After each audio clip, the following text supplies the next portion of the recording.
تو آخر کار ستارہ بھی اپنے انجام کو پہنچنے والی ہے، کیونکہ ستارہ یہ بات نہیں جانتی تھی کہ جہانگیر سے محبت کرنا اس کے لیے کتنا مہنگا ثابت ہو سکتا ہے۔ ستارہ نے کھاٹے کا سودا کر لیا۔ جہانگیر پر اعتبار کر کے جہانگیر اسے کہتا ہے کہ آؤ ستارہ، میں تمہیں اپنی حویلی لے کر چلتا ہوں۔ اسے حویلی کا لارا لگا کر لے جاتا ہے اور جس حویلی میں لے کر جاتا ہے وہاں اوباش قسم کے لوگ بیٹھے ہوتے ہیں۔ ستارہ انہیں دیکھ کر بہت زیادہ گھبرا جاتی ہے اور کہتی ہے کہ جہانگیر تم مجھے کہاں لے کر آئے ہو؟ جس پر جہانگیر کہتا ہے کہ ستارہ گھبرانے کی ضرورت نہیں، یہ سب اپنے ہی لوگ ہیں، چلو نا اندر چلتے ہیں۔ ستارہ اندر چلی تو جاتی ہے کمرے کے، لیکن اسے بہت زیادہ گھبراہٹ ہو رہی ہوتی ہے اور جہانگیر اسے کمرے میں چھوڑ کر باہر انہی اوباش لڑکوں کے ساتھ بیٹھ جاتا ہے اور اسے بالکل احساس نہیں ہوتا کہ ستارہ اکیلے کمرے میں بیٹھی اس کا انتظار کر رہی ہے۔ ادھر زبیر کو اب ہدایت آ گئی ہے کہ اسے اپنے ماضی کی ہر حرکت پر بہت افسوس ہو رہا ہے۔ زبیر یہ بات جان چکا ہے کہ جو کچھ اس کے ساتھ ہو رہا ہے وہ سب زینت پر کیے گئے ظلم و زیادتی کا بدلہ ہے۔ زبیر نے کبھی سوچا بھی نہیں تھا کہ قسمت اسے ایسا تھپڑ مارے گی کہ اس کے پاس کوئی اپنا بھی نہیں بچے گا۔ اسے اب بہت زیادہ محتاجی اور لاچاری کا سامنا ہے۔ اس کی بڑی بہن تو سفید جھنڈا دکھا کر جا چکی ہے کیونکہ اس کے بیٹے کو نوکری مل گئی ہے اور اب زبیر کا کاروبار بھی اس کا بیٹا نہیں سنبھالے گا۔ اس کی ماں کہتی ہے کہ تھوڑا اور رک جاتی ہے ہمارے گھر میں، جس پر بہن کہتی ہے کہ اماں میں اور کتنے دن رک سکتی ہوں، اس گھر میں تو صرف رونا پیٹنا اور بدقسمتیاں بھی باقی ہیں۔ میں اپنے گھر میں بہت خوش تھی اور ویسے بھی یہاں اپنے زیورات گنوا چکی ہوں، اب مزید کچھ کھونے کی گنجائش نہیں، یہ کہہ کر وہ چلی جاتی ہے۔ دوسری طرف زبیر اپنے کمرے میں اکیلا بیٹھا ہوتا ہے، اسے سر میں بہت درد ہوتا ہے تو وہ اپنی اماں سے کہتا ہے کہ میرے سر میں بہت درد ہے۔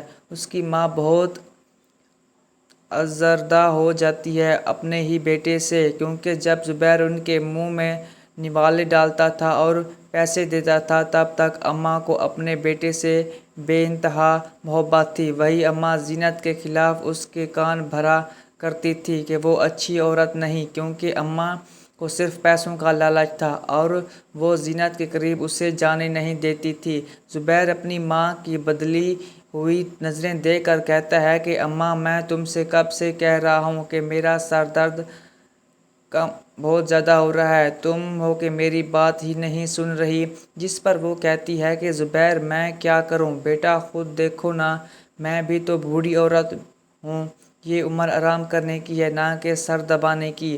اس موقع پر زبیر کو زینت یاد آتی ہے کہ کس طرح وہ بیچاری پورے گھر کا کام کرتی تھی، اس کا سر دباتی تھی، چائے پلاتی تھی، پوری پوری رات جاگتی تھی جب اسے بخار ہوتا تھا، لیکن آج قسمت نے ایسا موڑ لے لیا ہے کہ اس کی اپنی ماں نے ہی اس سے منہ موڑ لیا ہے۔ زبیر کہتا ہے کہ اماں آپ سدرا سے کہہ دیں کہ مجھے ایک کپ چائے بنا دے، جس پر ماں کہتی ہے کہ میں کہہ تو دوں، لیکن وہ تو اپنے کمرے سے نکلتی ہی نہیں، اس کا شوق اور عدت ابھی چل رہی ہے، اسے ابھی بھی جہانگیر کی بہت یاد آتی ہے اور وہ کسی کی بات سننے کی روادار نہیں ہے۔ زبیر کہتا ہے کہ اماں آپ کیسی باتیں کر رہی ہیں، سدرا میری چھوٹی بہن ہے، اسے چاہیے کہ اپنے بھائی کا حال پوچھے، جب سے میں بیمار ہوا ہوں ایک بار بھی میرے پاس نہیں آئی، حال تک نہیں پوچھا۔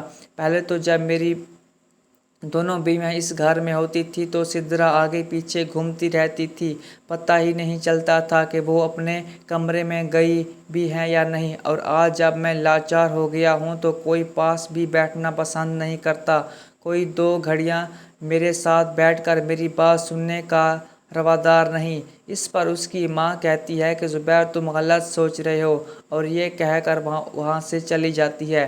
دوسری طرف زینت کی قسمت کا ستارہ اب خوب چمک رہا ہے۔ ڈاکٹر صاحبہ جو اس کی بہت مدد کرتی ہیں، انہیں کسی کام کے سلسلے میں ملک سے باہر جانا ہے۔ وہ زینت سے کہتی ہیں کہ وہ اپنا گھر اکیلا چھوڑ کر نہیں جا سکتی اور نہ ہی کسی پر بھروسہ ہے۔ اسی لیے زینت سے کہتی ہے کہ تم میرے گھر آ جاؤ، چاہو تو اپنی بہن بیٹیوں اور چچا کو بھی لے آؤ، گھر میں رونق لگے گی۔ زینت کہتی ہے کہ میں کیسے آ سکتی ہوں، کسی کو رکھ لیں، جس پر ڈاکٹر صاحبہ کہتی ہے کہ نہیں زینت، تم جیسی عورت مجھے کہیں نہیں ملے گی، وفادار عورت ہو تم میرے گھر کو اپنا ہی گھر سمجھو۔ میری تو کوئی اولاد بھی نہیں، بس شوہر اور میرا پیشہ ہے۔ زینت مان جاتی ہے اور کہتی ہے کہ جیسا آپ کا حکم۔ ادھر نیلم ملک صاحبہ کے گھر کام کرتی ہے، ان کی بیٹی پنکی کو پڑھاتی ہے۔ جب ملک صاحب دیکھتے ہیں کہ پنکی نیلم کے ساتھ خوش ہے تو وہ بھی خوش ہوتی ہیں۔ نیلم پنکی کا خوب خیال رکھتی ہیں، اسے ایکسرسائز بھی کراتی ہے تاکہ وہ اپنے قدموں پر کھڑی ہو سکے اور یہ محنت رنگ بھی لاتی ہے۔ پنکی آہستہ آہستہ ریکور کرنے لگتی ہے، اب وہ تھوڑا تھوڑا کھڑی ہونے لگتی ہے اور 2-3 قدم بھی اٹھا لیتی ہے، جس سے نیلم کو بہت خوشی ہوتی ہے۔ ملک صاحب بھی خوش ہو کر کہتے ہیں کہ نیلم بیٹا، اپنی بہن زینت سے پوچھنا کہ کیا وہ ہمارے آفس کے لیے کھانا بنا دے گی۔ ہمارے اسٹاف نے جب اس کا کھانا کھایا تھا تو سب کو بہت پسند آیا تھا اور ہمارا شفٹ لمبی چھٹی پر چلا گیا ہے۔ 2025 لوگوں کا کھانا ہے۔ نیلم زینت سے بات کرتی ہے تو وہ بہت خوش ہو جاتی ہے کہ اتنے لوگوں کے کھانے کا مطلب ہے کہ اچھی خاصی آمدنی ہوگی۔ دوسری طرف ستارہ کو اب جہانگیر بہت تنگ کرتا ہے۔ وہ کہتا ہے کہ تمہیں ترس نہیں آیا اپنے شوہر کو زہر دیتے وقت؟ ستارہ کہتی ہے کہ میں نے یہ سب تمہاری محبت میں کیا، جس پر جہانگیر کہتا ہے کہ تم جیسی عورت سے محبت کی امید کون رکھ سکتا ہے؟ تم تو اپنے اس شوہر کی نہ ہو سکی جس نے تمہارے لیے اپنی بیوی اور بیٹیوں کو گھر سے نکال دیا۔ میں تو تمہاری زندگی میں نیا آیا ہوں، اگر کل کو ہم میں جھگڑا ہو جائے یا میں تمہیں دھوکہ دے دوں تو کیا تم مجھے بھی زہر دے دو گی جیسے زبیر کو دے دیا؟ ستارہ کہتی ہے کہ میں نے سب تمہارے لیے کیا اور تم اب مجھ پر شک کر رہے ہو۔ میں نے شوہر کو زہر دیا، اس کے پیسے اور زیورات چرائے، سب تمہارے لیے، اور آج تم یہ کہہ رہے ہو؟ جہانگیر کہتا ہے کہ لگتا نہیں ہے کہ ہم ساتھ چل پائیں گے، اور یہ کہہ کر چلا جاتا ہے۔ ستارہ پیچھے آوازیں دیتی رہتی ہے۔ اسے معلوم نہیں کہ جہانگیر سارا مال لے کر فرار ہونے والا ہے، کیونکہ اسے تو شروع سے ہی ستارہ سے کوئی دلچسپی نہیں تھی، اسے صرف پیسے چاہیے تھے۔ لیکن قدرت کی ایسی مار ہوگی کہ جب وہ آگے جا کر ستارہ کو چھوڑے گا تو اس کے بیگ بھی خالی ملیں گے، کیونکہ ہوٹل والوں نے سب کچھ چرا لیا ہوگا۔ دوستو، اگر آپ کو ہماری ویڈیو اچھی لگے تو سبسکرائب کر دیں تاکہ نئے اپڈیٹس کی نوٹیفیکیشن آپ کو بر وقت ملتی رہے۔